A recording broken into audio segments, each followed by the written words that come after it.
to the next session, please. All right. Linda, Tom Brock.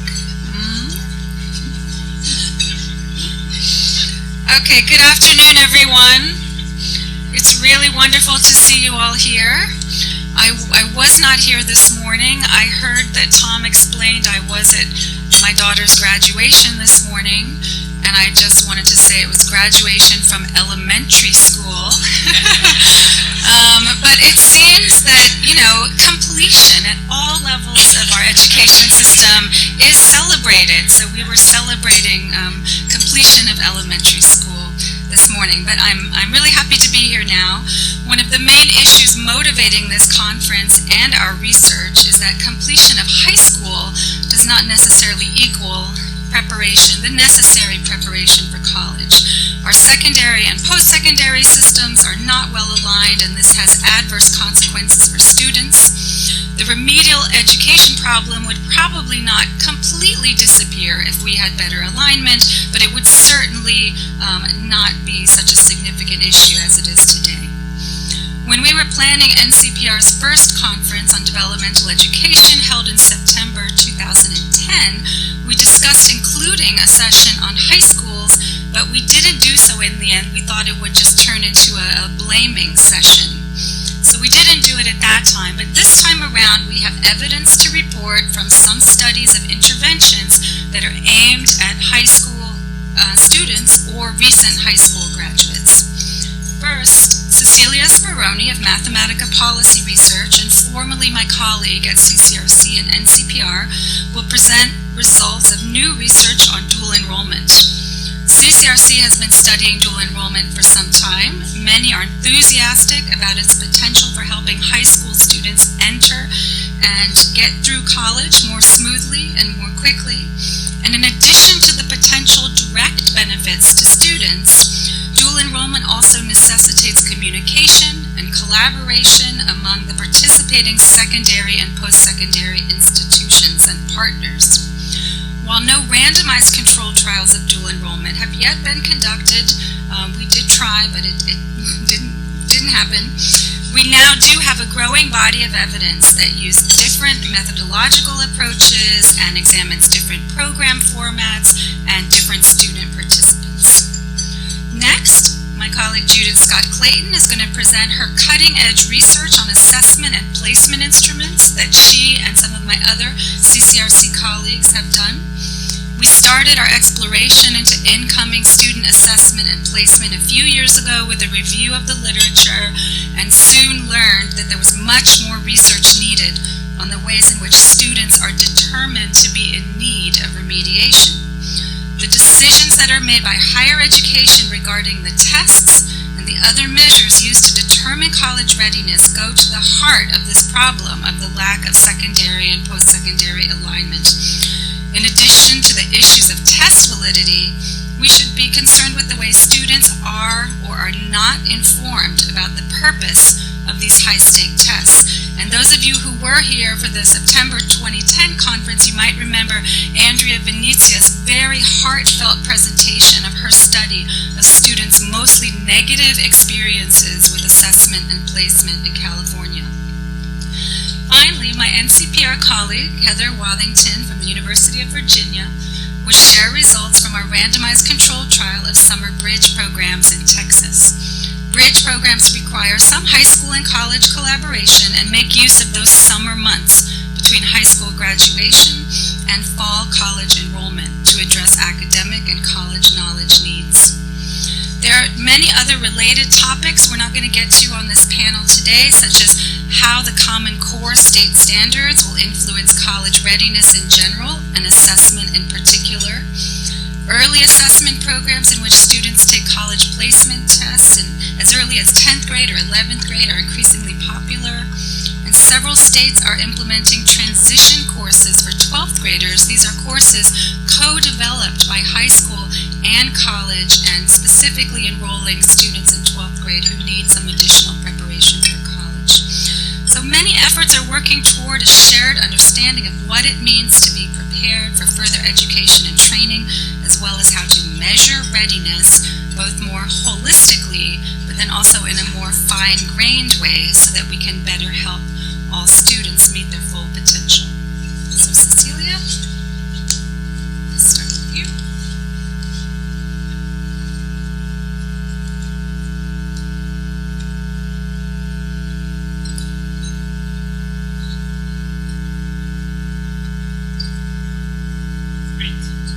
Hi everyone, I'm Cecilia Speroni and I work on mathematical policy research, and I'm a research affiliate of the NCPR.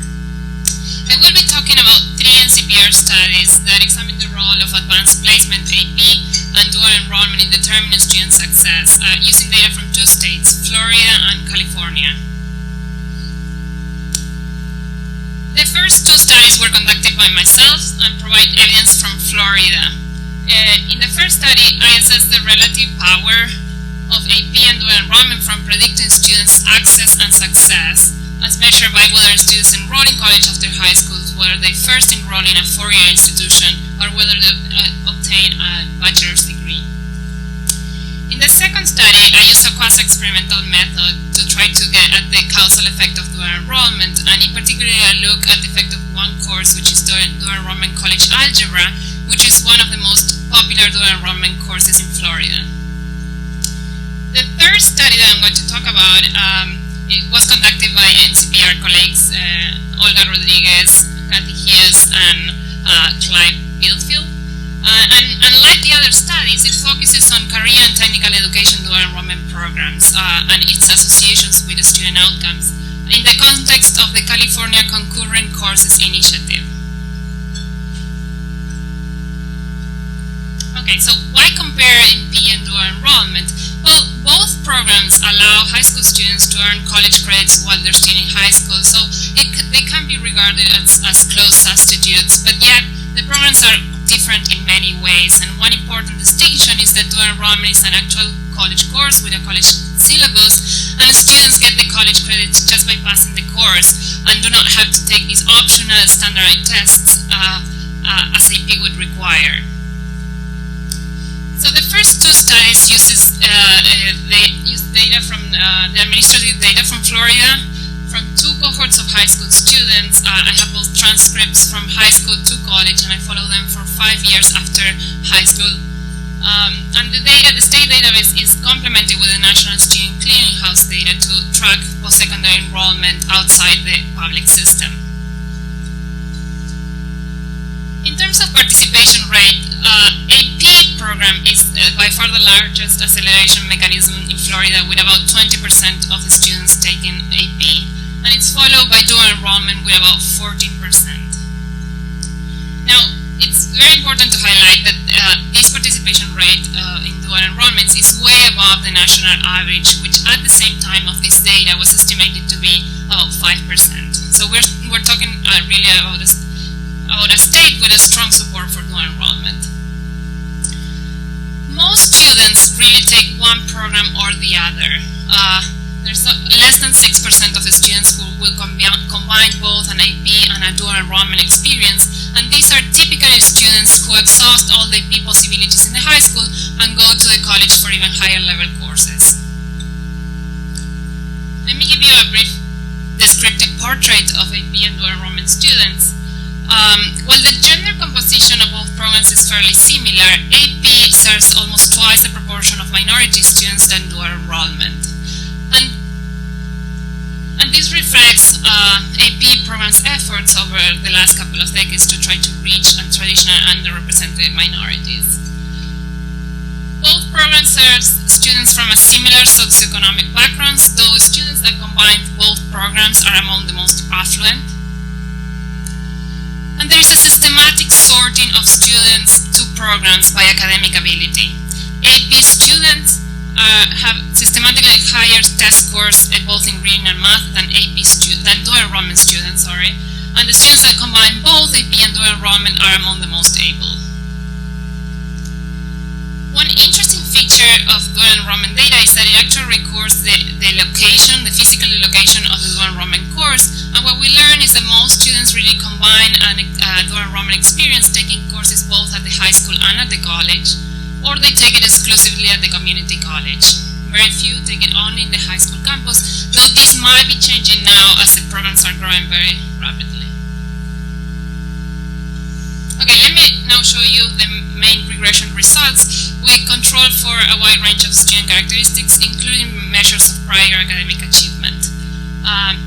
These graphs represent the predicted probability for each outcome. AP is represented by the red bar and dual enrollment by the blue bar. Then the reference group is the green bar, which are students with no AP and dual enrollment credits. So what we see is that both AP and dual enrollment are strong predictors of students' outcomes, both going to college after high school, enrolling first in a four-year institution, or obtaining a bachelor's degree. However, there are differences between the programs. Dual enrollment students are about 6 percentage points more likely to go to college after high school, though they are considerably less likely to first enroll in a four-year institution.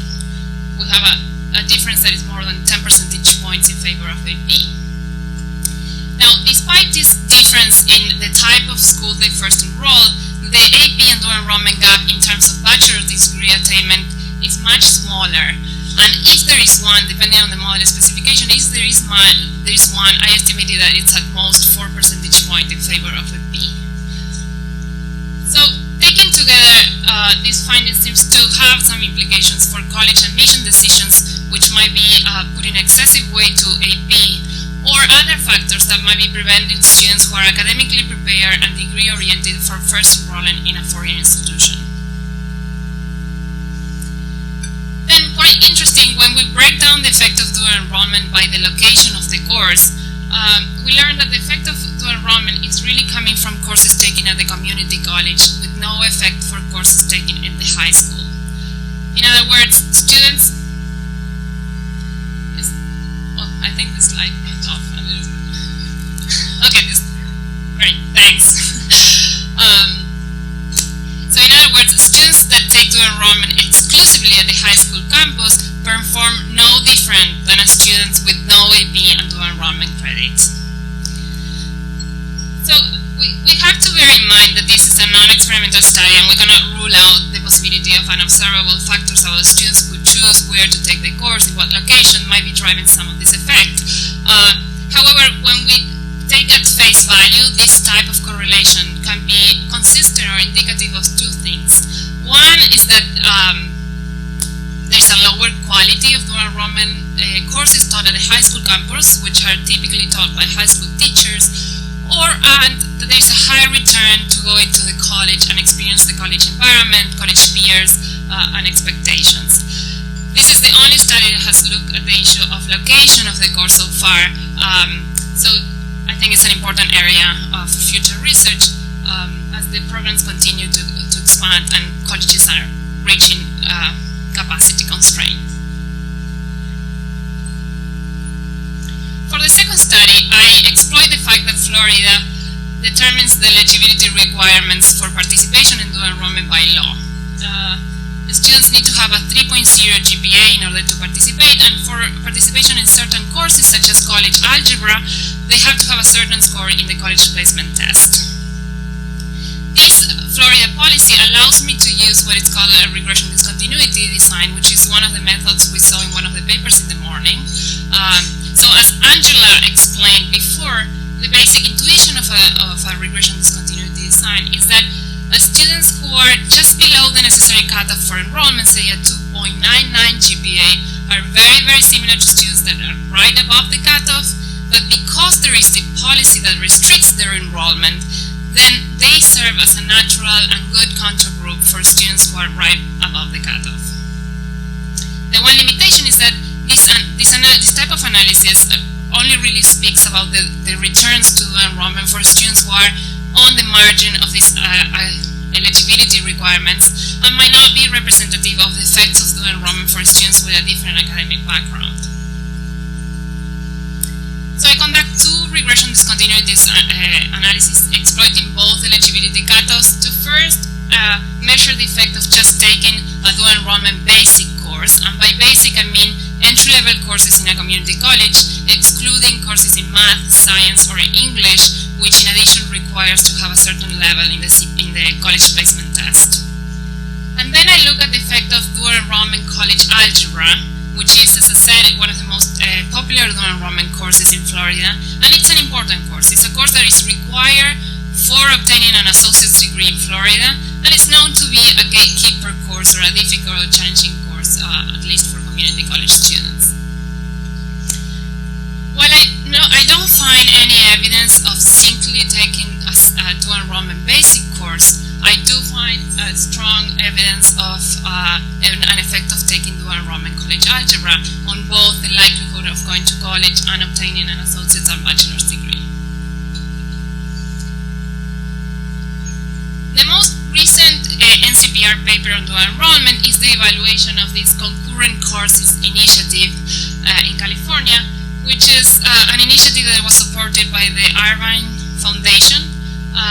They supported 8 career and technical education-focused dual enrollment programs, and the programs offer both dual enrollment in combination with support services, ranging from academic preparation for the dual enrollment courses, orientation, career and college orientation, and some work-based activities, among other support services.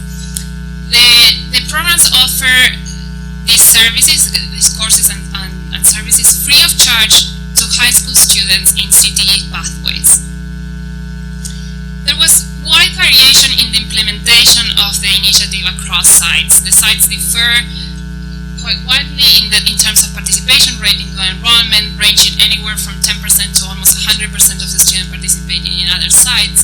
They differ in the intensity of the services that they receive, the location, instructor of the course, and also whether the students receive the high school credit in addition to the college credit.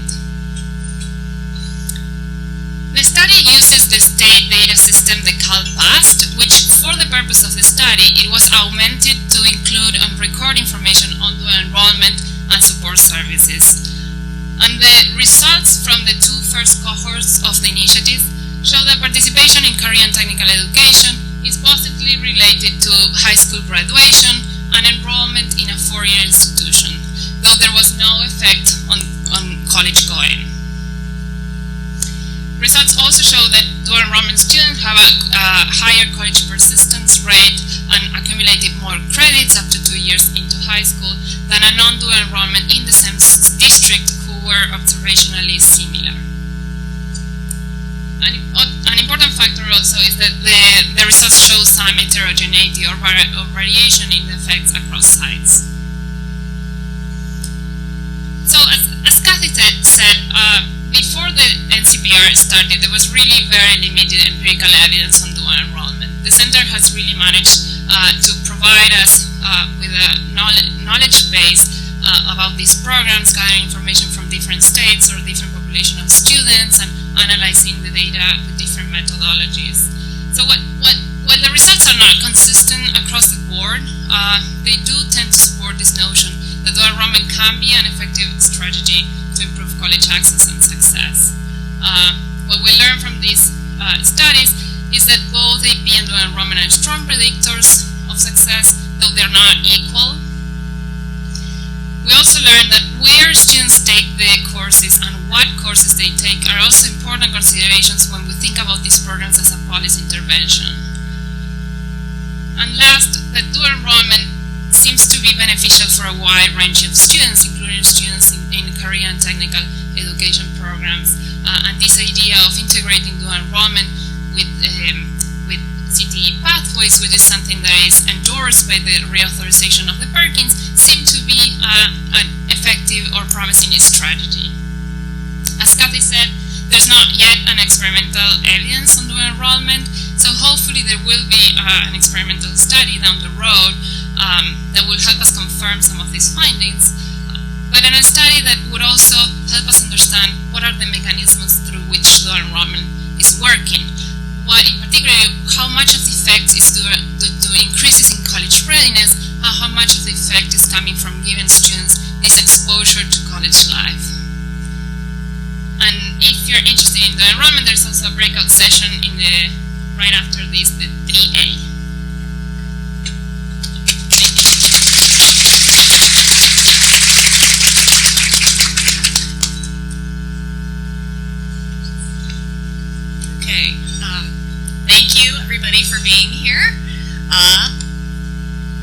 So just to follow up on something Kathy said, so I'm going to miss a little bit of the morning tomorrow. It's because I'll be going to my daughter's preschool graduation.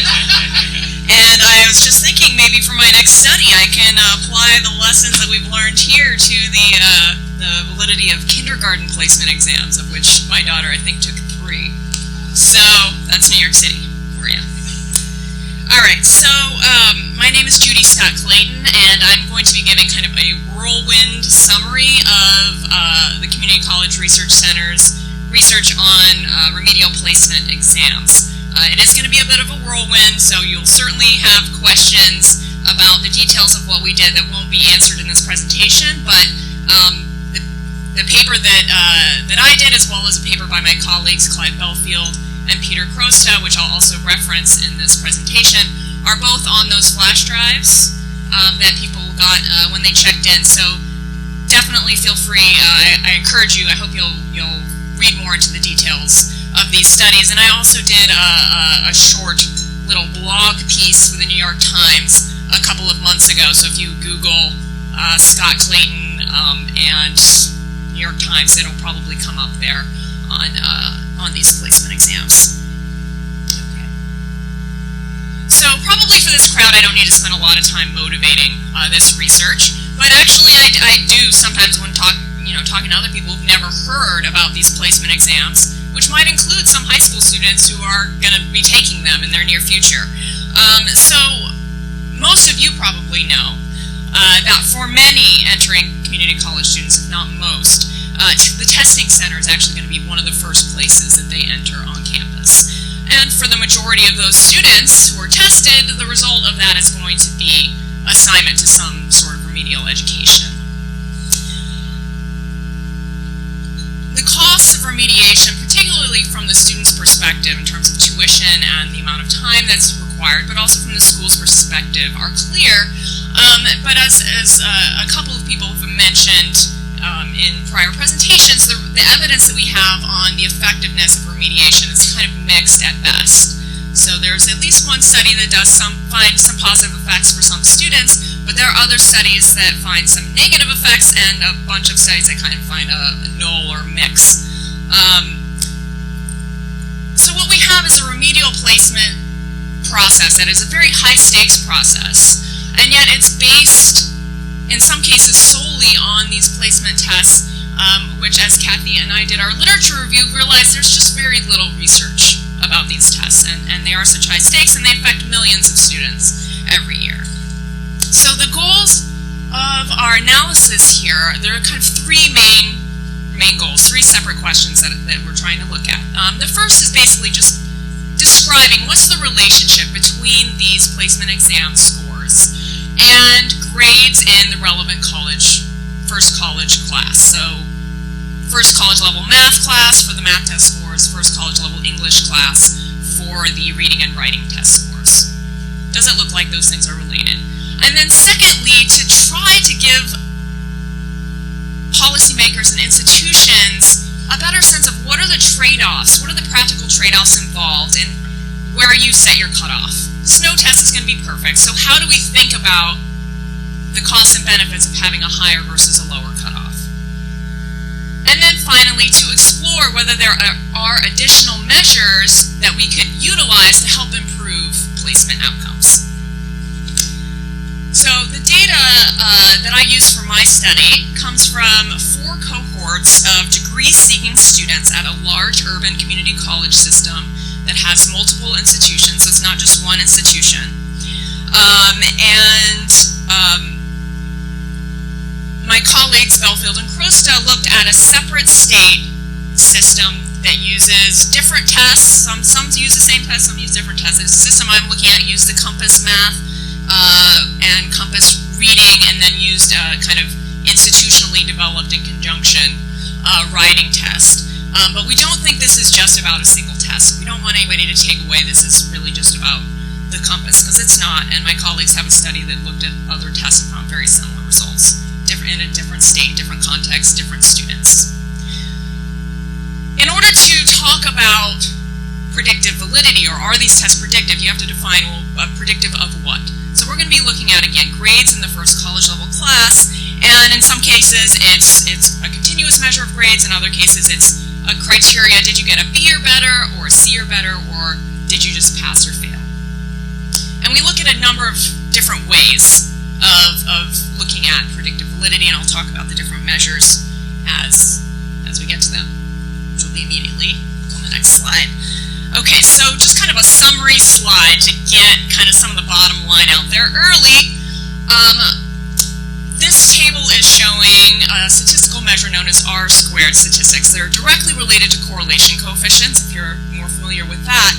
But we are looking at, or presenting R-squareds here because they have, we think, a more intuitive interpretation, which is what is the proportion of variation in the outcome that is explained by this measure or set of predictive measures. So the first column is looking at just the test scores. The second column is looking at high school background information, including GPA and college preparatory units completed. And the third column is combining both. And if you just focus on the last line, kind of outlined in red, for each subject, the first takeaway message here is that the proportion of variation explained by these placement test scores is pretty low, and it's really, really low in English, especially compared to math. And so in math, frankly, for as short as these tests are, for somebody who's analyzing data, that's not too shabby for a test that's 20 minutes or 40 minutes. But it's not a very large fraction of the overall variation in college grades. The second takeaway is that if you compare the second column to the first column, high school grades, despite everybody's worries that grades are arbitrary and they vary a lot from school to school, from student to student, and we know an A in high school isn't the same thing as an A in college, all those things are true, yes, but still we see that high school GPA does at least as well, just about as good in math, and significantly better in English in terms of explanatory power. And then finally, if we look at the third column, if you kind of combine everything together, that's where you see the highest proportion of variation explained. So that's kind of the summary of the patterns that we find. However, it's not all that useful in terms of, okay, what does this mean in terms of how many students are affected or where I should put my cutoffs at my institution? Correlation coefficients, R-squareds, don't tell you where should your cutoff be, how many students are in the right or the wrong place. So to get at that, we look at measures of placement accuracy and placement error rates. And so this is trying to say, given the rules that we have in place, the tests that we're using and where the cutoff is, how many students do we think are in the right place and how many are either in college level and not likely to succeed there, or placed into remediation even though they could have succeeded. And the idea here is that there's no test that's perfect. There's no test that's going to perfectly distinguish who's going to fail and who's not going to fail. So every test is going to have some mistakes. You can't avoid that, but how can we quantify those errors? And to do that, we need two pieces of information. We need to know what would happen. Those are the columns. What would happen to a student if they were placed in college level? Would they succeed or not? And then the rows are, what's the placement decision? Are they placed in remediation or are they placed in college level? For the bottom row here, we can directly observe those outcomes. So a student who's placed in college level either succeeds or doesn't succeed. So we kind of know, okay, that's the percent who are accurately placed, the percent who are overplaced. For the top row, we can't observe those. Somebody who's placed in remediation, we don't really know what would have happened. So the best that we can do is to predict that, which is exactly what we do. We look at the students who are placed directly, that's very small words, so I will just speak them. We look at students who are placed directly into college level, and we look at the relationship for those students between the placement test scores or the high school GPA and their outcome in the course, and we use that relationship to then predict what would have happened to students who scored below the cutoff. And of course, always people raise the concern about extrapolation. How can we extrapolate from somebody who scored a 30 to somebody who scored a 0 and say that, the relationship is going to be the same? That is a very valid concern, and I think is a reason for caution about throwing things out entirely. But I encourage you again to look at the paper at some sensitivity analyses that we did that look just closer around the cutoff, so thinking about shifting things a little bit above or below. and our results really don't change. So we don't think ultimately that the extrapolation is going to change. Concerns about extrapolation are not going to change our bottom line here. Okay. And this presentation, I think, is also on the flash drive, so you can read the small words. So to get immediately to some results, so what kind of error rates do we see in this system given the rules and the tests that they have in place? So for in math, we see that about 1 out of every 4 students tested in math, 1 out of every 3 students tested in English is severely misplaced. Meaning either they were placed in remediation even though they could have gotten a B or better at the college level, or they were placed at the college level and they couldn't even pass the class. And we see, so this kind of follows the pattern that the tests look like they're doing worse in English than in math. And we also see here that underplacements are significantly more common than overplacements, which is something that maybe people hadn't kind of thought about before. Okay, if we then look at what would happen if we kind of did throw these tests out and just had everybody in college level, what would the error rates look like in that case? And here we see that in fact the error rates are significantly lower in math as a result of using the placement test. So the test is helping in math in this sense. But in English, it's actually making things worse if what you care about is minimizing these error rates. And the final thing to think about, comparing this kind of extreme world, really, where we let everybody into college level, is it highlights this trade-off between, and thinking about where to set your cutoff between overplacements and underplacements. The more you lower your cutoff, the more overplacements you're going to have, the more students you're going to have failing at the college level, but the fewer underplacements you're going to have. So that's the trade-off. And if we look at math, for example, if we were to just put everybody in college level, the pass rates in the college level class would drop substantially, right? They would go from 67% to about 50%. That's a pretty low pass rate in your college level class. But because now you're not remediating anybody, everybody's getting a shot right away in the first semester, you actually get significantly more students passing college level in the first semester. So it's a lower rate, but out of more students given a shot. And that's really the trade-off that we're talking about. So I don't have time to talk about it. This is results from my colleagues' research using a statewide community college system. I will just say that things look they're very similar, if not even more pronounced in their study. Okay, so then finally getting to the last question of how much does it help to incorporate additional measures such as high school background. So in this table, we're basically saying, okay, forget about where you set the cutoff. Let's just imagine whatever set of measures we're using, we're going to be setting the cutoff about the 75th percentile for access to college level. Can we do a better job of picking out the right 25 students to get into college level? And what this table shows, if we look at the second column, which just uses high school background, or the third column, which combines high school background and test scores, we see that here there's no trade-off. Here you can reduce error rates, you can reduce underplacements, you can reduce overplacements, while also increasing pass rates in the college level class. So that's kind of a major takeaway message here, is if you incorporate multiple measures, you can get away a little bit from that trade-off and kind of just improve things outright. And then the final policy simulation that we look at is, what if you allow students into college level if they meet the 75th percentile on either the high school placement, if they meet the 75th percentile on either the placement exams or on our index of high school background. Here again, you see kind of a win-win situation in which you're reducing the rate of placement mistakes or placement errors while also reducing the remediation rate by about 8 percentage points in math, and a little bit even more than that in English. So it's kind of a win-win situation. Again, in my colleague's study, similar, if not even more pronounced, results by incorporating multiple measures.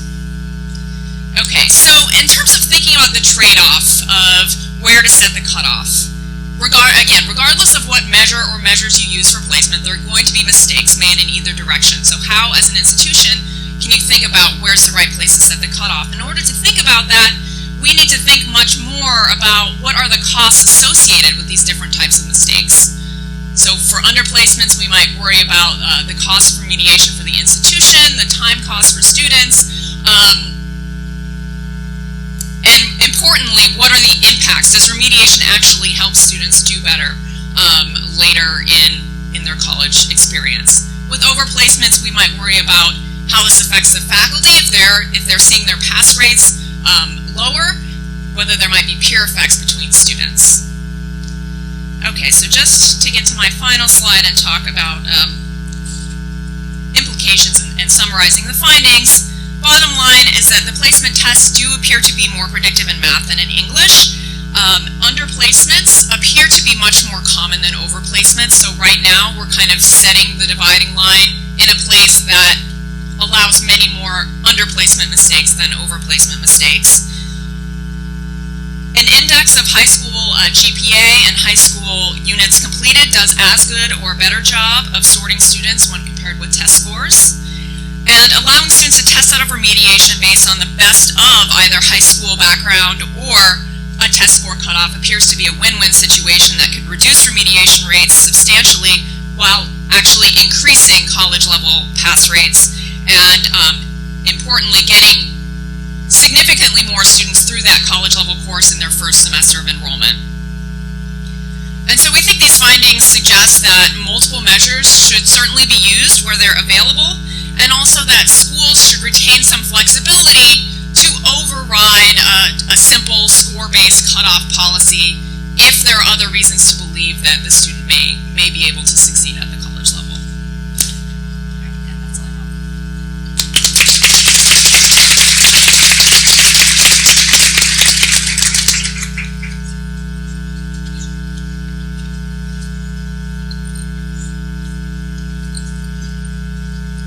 Good afternoon. Okay, there we go. My name is Wathington, and I'm from the Curry School of Education at the University of Virginia, where Teresa A. Sullivan is my president. I'm going to share with you a bit about the developmental summer bridge study that we conducted in Texas. I can't say enough about the fact that this particular project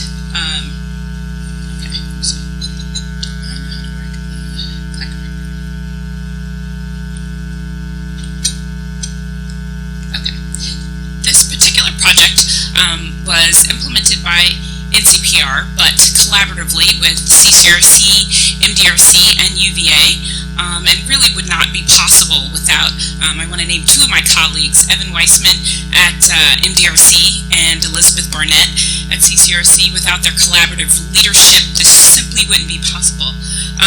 We're funded by the Department of Education, IES, in addition to having supplemental funding from the Houston Endowment.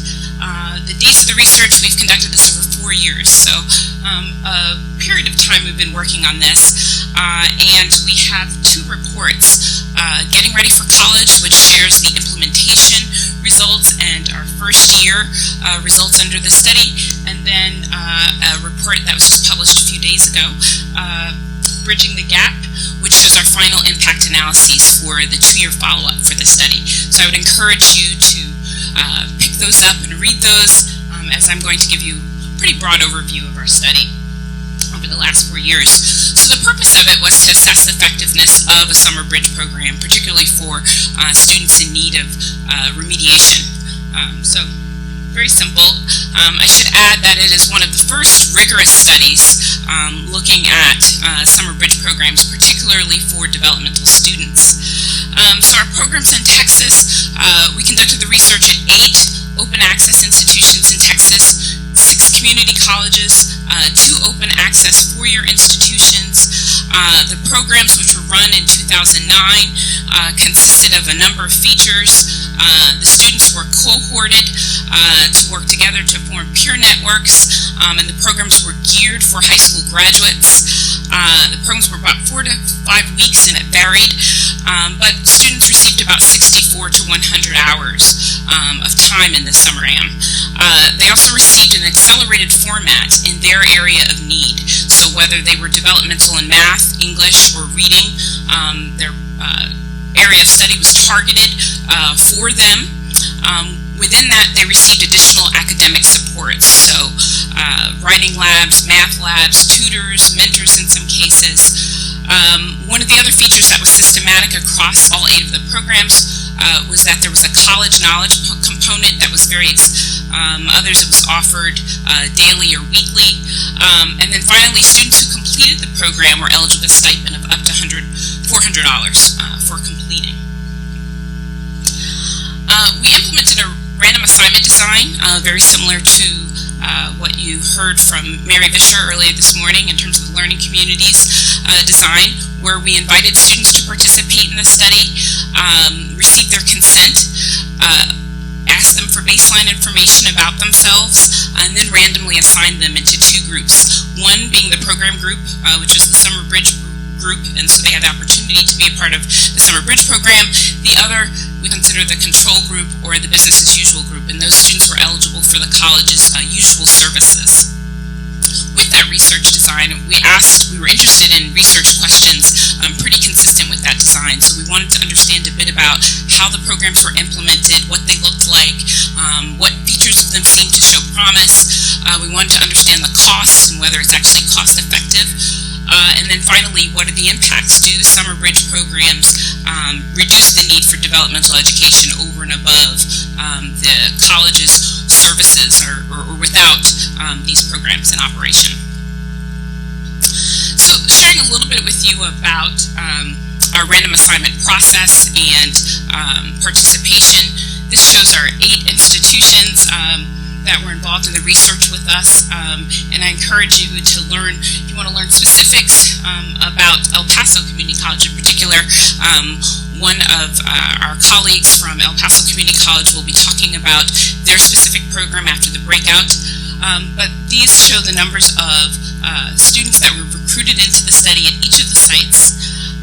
The first column shows the students who were actually in the Summer Bridge program, so there were nearly 800.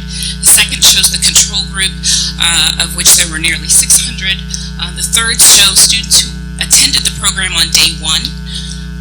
The fourth column shows the students who actually completed the program, and the final column shows the percentage of students that were actually enrolled at the end of the program. And so the reason why we want to show that is to sort of give you a sense of the program attrition. And most of the students that who were eligible to receive, be a part of the Summer Bridge program, actually did choose to participate in the program.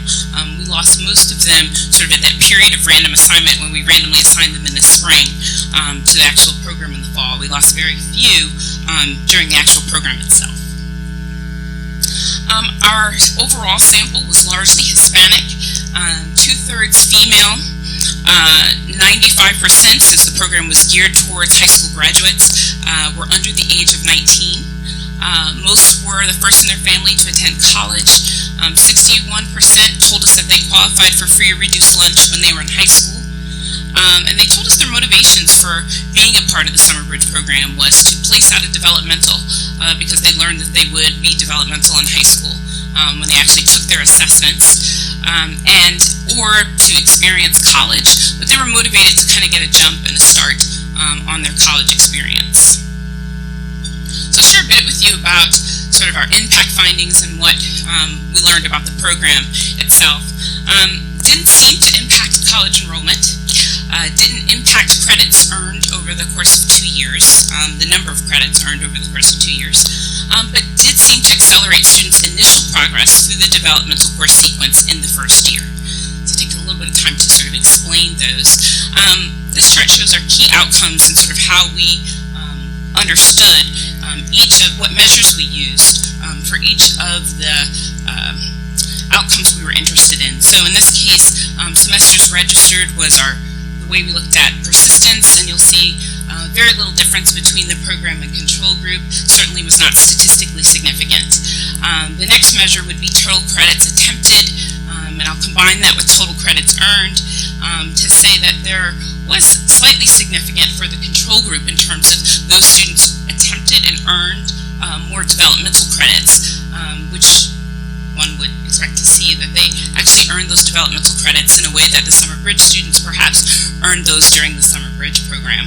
But overall credits accumulated, there was no difference between the groups. And then finally, I'd say the passing the first college level course, since we're very interested in their progression into college level courses. Some differences by credit, but certainly nothing that was statistically significant that could tell us that they were more inclined to pass that first college level course as a result of participating in the summer bridge. These are cumulative results for the full 2 years of the study. One of the things that we did see, though, when we began to break out trying to understand how students pass the college level math, and we cover this in the first report, is that we see effects certainly at the beginning, and those effects begin to fade. So we see the students in the summer bridge, which is the black bar, are actually more likely to pass that college level math initially, but then with each passing semester, we see those effects fade. And so the same look for reading, where we found no effects, either early on or at the end of the demonstration. And for writing, we found smaller impacts, but certainly discernible, significant impacts at the beginning of the study that then also began to fade over time. We also did a cost study. We wanted to know a bit about the cost, why the costs varied across many of the programs, and then to understand sort of what does this mean for colleges. You know, if they decide to invest in these, particularly in Texas, and really trying to understand the Texas college context, where the Texas Higher Education Coordinating Board has invested funds into colleges to run this program.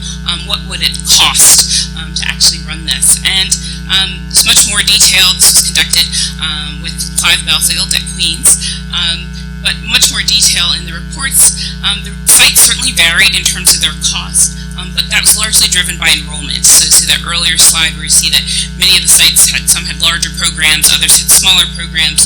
So the average cost of the program was $1,291.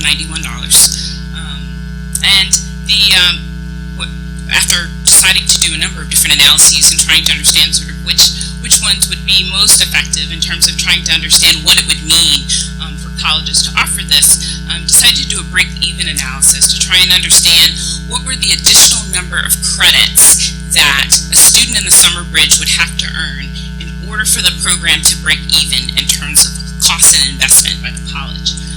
And that amount was considered to be about 3.8 credits. So essentially, a student in the summer bridge program would have to earn an additional 4 college-level credits in order for the program to break even, which suggests to us that the program is rather expensive. So I will get to implications and recommendations. So the program certainly accelerated students' progress into college in math and writing in the first year. And so that says to us that it's not that the programs don't work, but there's simply sort of one piece of a larger strategy, perhaps, to sort of move developmental students into college-ready courses. So there could be other programs and other approaches that would be really useful for being able to do this.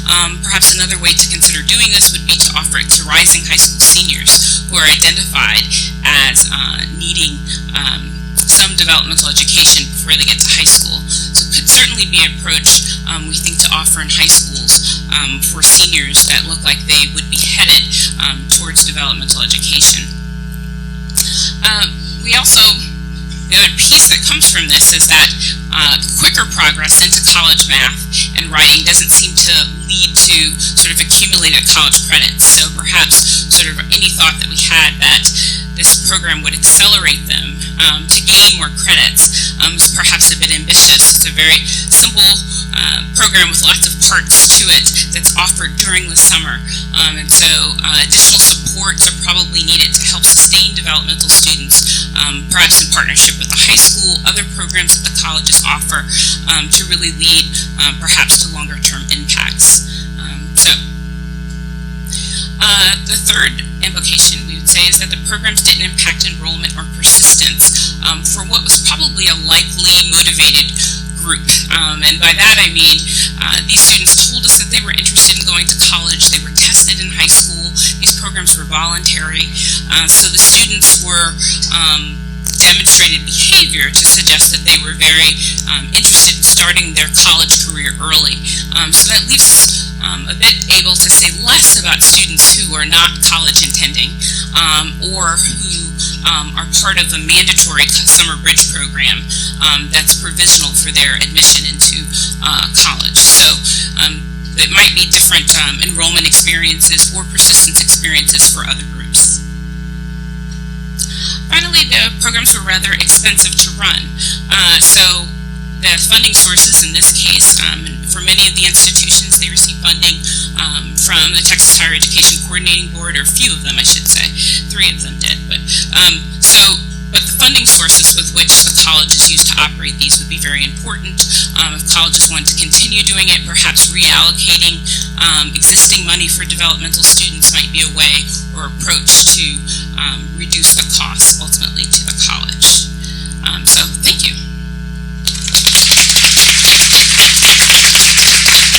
Oh, they do not. The problem, however, is that you've used the wrong methodology. A placement test should not be measured, its validity should not be measured by predicting college success. The purpose of a placement test is to assess student skills and then to help that student with good counseling and advising be placed in the most appropriate beginning college course.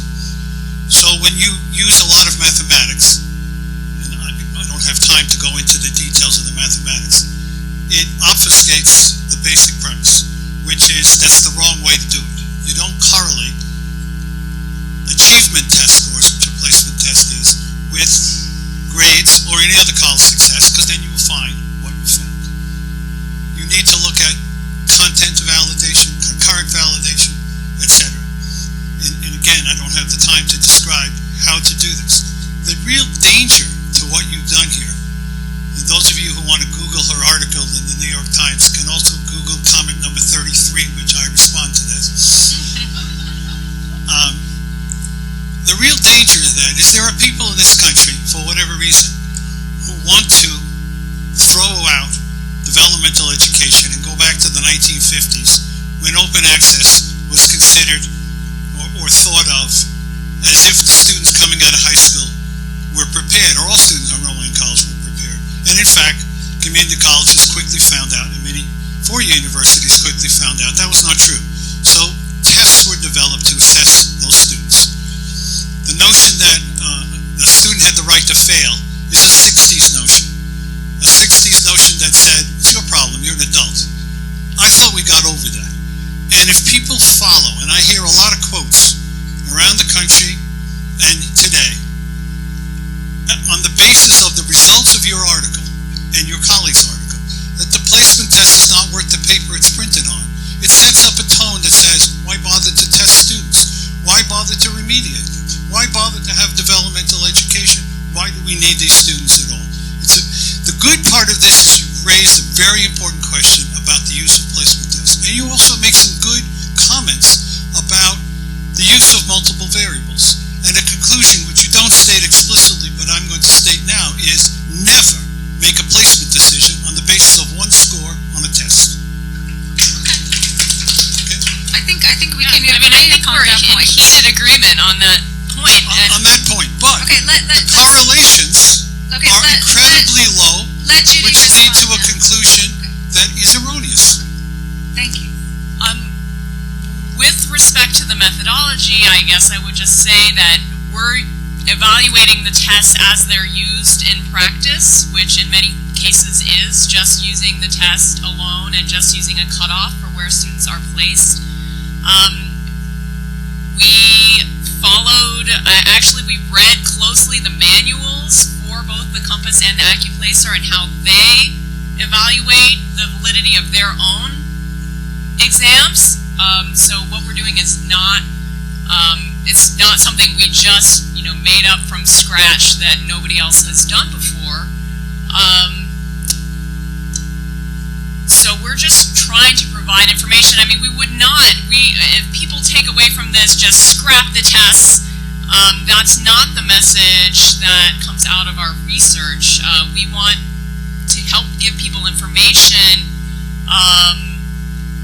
about the limitations of the test and to have a little more caution, to have additional tools for thinking about, again, what are the, because no test is going to be perfect. I mean, that's no matter how many multiple measures you incorporate, there's still going to be mistakes in either direction, and so we're just trying to help people have some tools to think about how they're making those trade-offs right now, and whether those cutoffs are in the right place.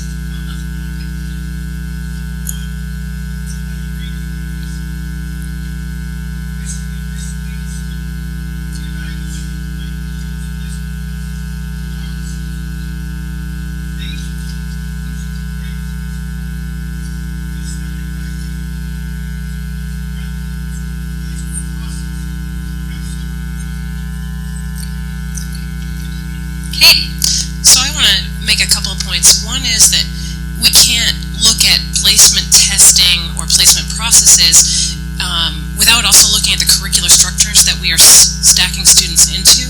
And so I would just say 3 levels below is the wrong placement for anybody. 4 levels below should not exist, which doesn't mean that I think those students should all be shuttled off to adult basic ed or denied access to the opportunities of higher education. That's a curricular problem, not a testing problem, not a placement process problem.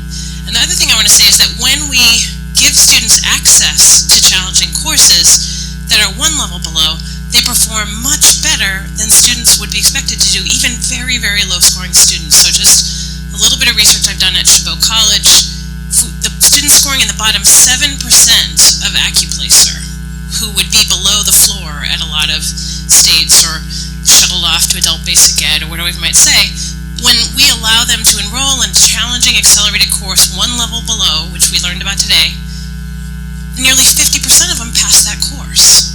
Now, who would have predicted that? So that's the danger of using high-stakes placement testing, and I do want to just sort of caution us about talking about placement testing while assuming that the curricular structures make sense.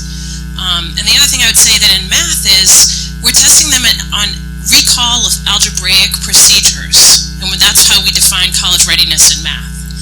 And if they're going into statistics as the college level course, the vast majority of those skills are completely irrelevant. So that's, again, we have to look at the curriculum as well as testing or process. Very good point. Thank you, Katie. I wanted to mention breakout session 3E is the one for people to go discuss and debate alternative approaches to assessment and placement, if you want to continue that conversation. But we do have some more time now. Yes, please. Hi, I'm Wally Johnson from South Texas College.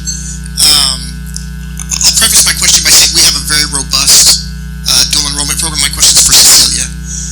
We have over 10,000 students in dual enrollment across 52 high school sites with 18 different school districts, serving 2 of the poorest counties in the United States. So we have a big dual enrollment program. But my question is, does dual enrollment have an effect on making more students who are not high SES and not necessarily academically highly ranked within their grade cohorts? Because I think you indicated that in looking at California and Florida, they tended to be higher SES students, they tended to be highly academically prepared, and so therefore one would assume they're going to do better in college when they get there. So is there any evidence that it has a effect for the non-college ready? Yeah, the research in Florida would not be the best to inform that type of questions, because since the state has these eligibility requirements determined by law, which it's a 3.0 GPA and a certain level on the college placement test, those eligibility requirements are argued to be are relatively high. So the research that is based on Florida is really talking about students who are not the most in need, I would say. But the research that is based on California is precisely what you're looking for. These programs were based on were focused for career and technical education students. the vast majority of those students were high poverty rates, low income, English learners, and all those kind of characteristics, and the results are very promising for them as well. Right. This is the California study, and that purposefully targeted students, disadvantaged students, English language learners, yes, who were in CTE programs. What about general education dual enrollment students?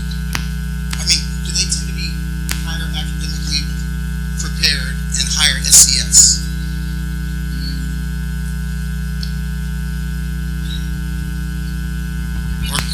It depends. I mean, we're really seeing two philosophies towards dual enrollment. I mean, in the one case, states promote it for acceleration. You take the students who are pretty well prepared and are going to college and help them earn credits early to hopefully give them momentum and get them through post-secondary education, on time. Maybe not quickly, but on time at least. And then the other perspective is to use it to help students who aren't necessarily college ready or college bound, who have little experience of college in their families, probably many of the students you're serving, and give them an early taste of college and help them to acquire those skills and that self-esteem and all of those aspects. Well, to help them become college ready, as opposed to the ones who are enroll college them unless they are college ready as determined by a high school exit. Right. I know. Benchmark. And states differ according to whether they set state level eligibility criteria like that or not. But you're saying the students that you're serving then are mostly, they are college ready already. They cannot enroll in a general education dual enrollment course unless they are college ready based on a 10th grade benchmark score. Right. Thank you. Any other questions? You know that the panelists will be in their respective breakout sessions, so you can ask further questions there. There is time for a break now. We're not taking away this one, but then please go on to the breakout sessions on the other floors. One more thing is we are going to have a group photo of the NCPR partners right now. So if you are with CCRC, MDRC, UVA, or our Harvard partners, come up here, please, and we're going to have a photo. Thank you.